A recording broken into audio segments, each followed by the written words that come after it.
BC కులగణన విషయంలో విపక్షాల విమర్శలకి మరోసారి కౌంటర్ ఇచ్చారు మంత్రి ఉత్తమ్ కుమార్ రెడ్డి. బీసీ కులగణనపై పనికి మాలిన వాళ్లు పిచ్చి మాటలు మాట్లాడుతున్నారంటూ మండిపడ్డారు ఆయన.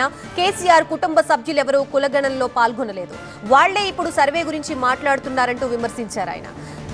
స్వతంత్ర దేశంలో ఏ ప్రభుత్వము చేయని విధంగా కులగణన చేశామన్నారు ఉత్తమ్. అందరం గర్వపడాలి. కాంగ్రెస్ పార్టీ మూల సిద్ధాంతాలు ఇంక్లూజివ్ గ్రోత్, సోషల్ జస్టిస్. బయట ఎవరు ఏమి విమర్శించినా నేను మీకు ఈరోజు చెప్తున్నా, ఆ బీసీ క్యాస్ట్ సర్వే కూడా నేను క్యాబినెట్ సబ్ కమిటీ చైర్మన్గా చాలా పకడ్బందీగా చేయడం జరిగింది. ఈ దేశంలో ఎన్నడూ ఎక్కడ ఈ విధంగా చేయలేదు. ఆ అంకెలు కానీ ఆ పర్సంటేజ్లు కానీ ఎవరో పనికిరాడు ఏదో పిచ్చి పిచ్చిగా మాట్లాడతాడు. ఆ రికార్డులో ఏమీ తేడా ఉండదు.